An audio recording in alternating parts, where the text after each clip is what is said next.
Bismillahirrahmanirrahim. Assalamualaikum warahmatullahi wabarakatuh dan salam sejahtera.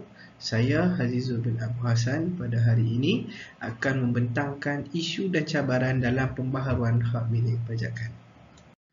Skop pembentangan hari ini adalah pengenalan hak milik pajakan, pembaharuan hak milik pajakan, isu dan cabaran dalam pembaharuan hak milik pajakan serta kesimpulan. Pengenalan. Sistem pentadbiran negara banyak dipengaruhi oleh sistem Torrens yang telah diperkenalkan oleh pihak British semasa Malaysia berada di bawah pentadbiran British. Sistem ini mengamalkan prinsip cerminan, iaitu maklumat di dalam hak milik menceritakan segala-galanya, dan ianya mementingkan pendaftaran urusan di dalam hak milik bagi membuktikan sebarang urusan yang telah dijalankan. Selepas kemerdekaan, Kanun Tanah Negara telah diperkenalkan bagi urusan tadbir urus tanah yang digunakan di seluruh semenanjung Tanah Melayu dan kawasan-kawasan di wilayah persekutuan seperti Kuala Lumpur, Labuan dan Putrajaya. Kanun Tanah Negara ini menerangkan perkara-perkara berkaitan pentadbiran tanah daripada borang permohonan tanah, proses urusan tanah sehinggalah penguatkuasaan terhadap tanah-tanah yang telah diberikan. Dengan pelaksanaan Kanun Tanah Negara, semua tanah yang terdapat di dalam negeri diletak-hakkan kepada kerajaan negeri, dan kerajaan negeri boleh melupuskan tanah tersebut melalui cara pemberi milikan. Kerajaan negeri boleh memberi pemberi milikan kepada sesuatu tanah.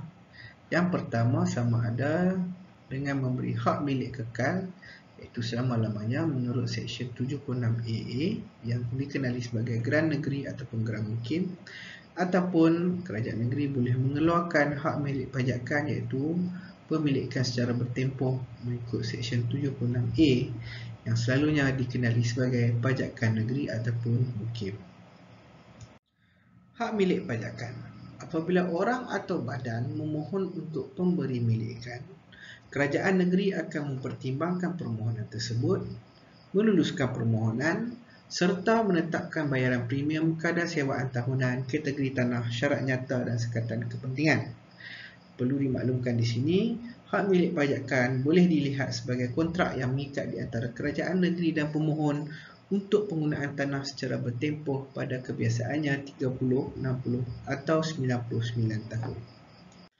Setelah kelulusan dan hak milik dikeluarkan, pemilik tanah berhak menukar milik tanah, memajak dan menyewakan tanah, menggadai, mewariskan ataupun diwarisi tanah tersebut selagi mana tempoh pajakan masih lagi berkuasa, membangunkan, memecah bahagian dan sempadan tanah tersebut.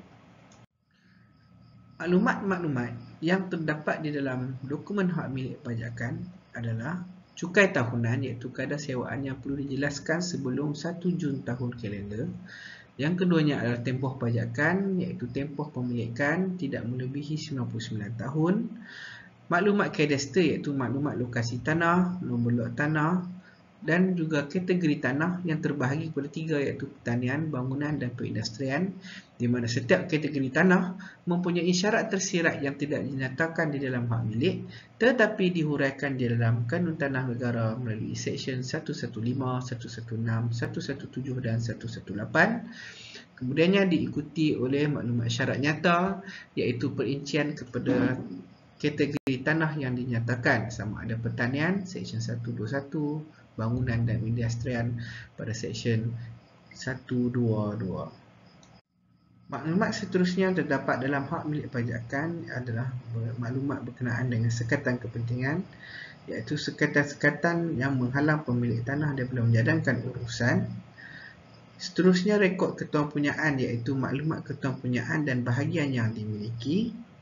Dan juga yang terakhir adalah rekod urusan dan maklumat, iaitu maklumat yang dibuat, endosan ataupun nota berkaitan urusan yang berkuat kuasa. Pada helaian terakhir, terdapat pelan tanah menerangkan maklumat lokasi dan juga pelan tanah yang telah diperakui oleh pengarah Jabatan Ukur dan Pemetaan Malaysia. Apakah tindakan yang boleh diambil oleh pemilik tanah apabila tempoh hak milik pajakan tamat atau menghampiri tempoh tamat? Pembaharuan hak milik pajakan.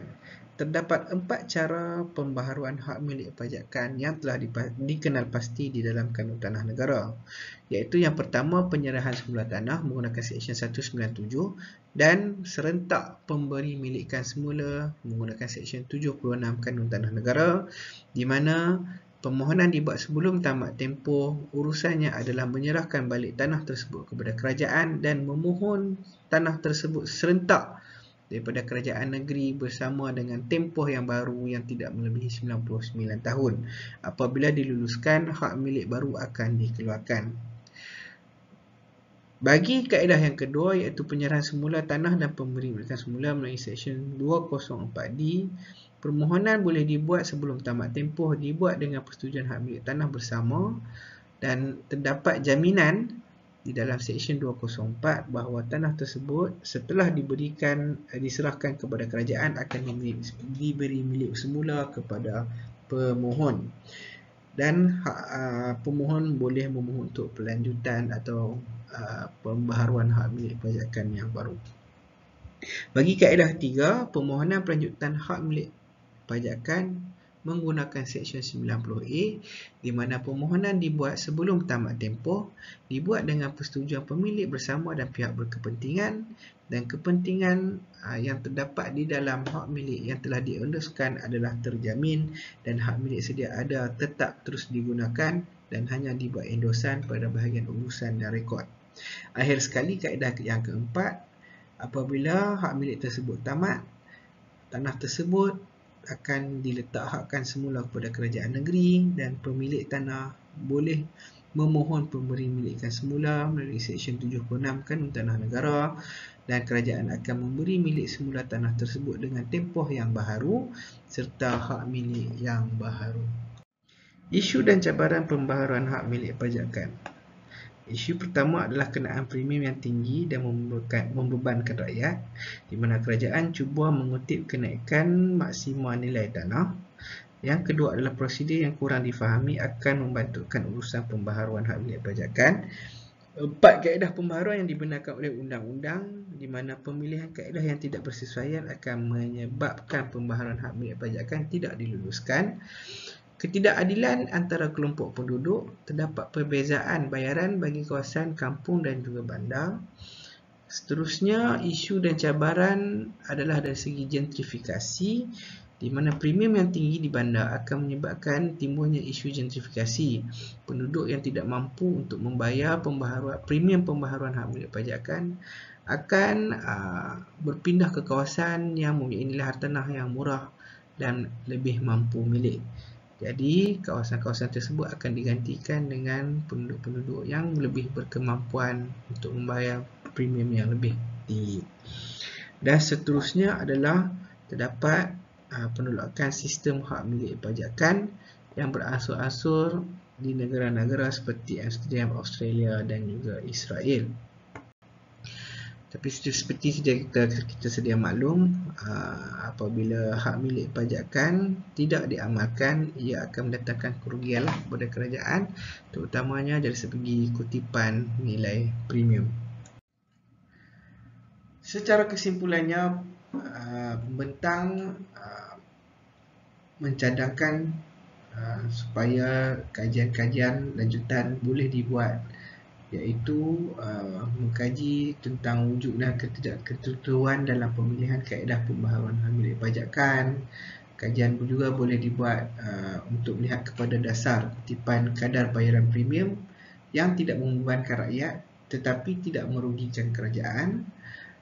Mengkaji kesan jangka pendek dan panjang bagi penukaran hak milik pajakan kepada hak milik selamanya, serta mengkaji isu gentrifikasi disebabkan oleh bayaran premium yang tinggi di kawasan bandar utama di Malaysia. Akhir kata, saya mengucapkan terima kasih atas masa yang telah diberikan kepada saya untuk buat pembintangan. Sekian, terima kasih.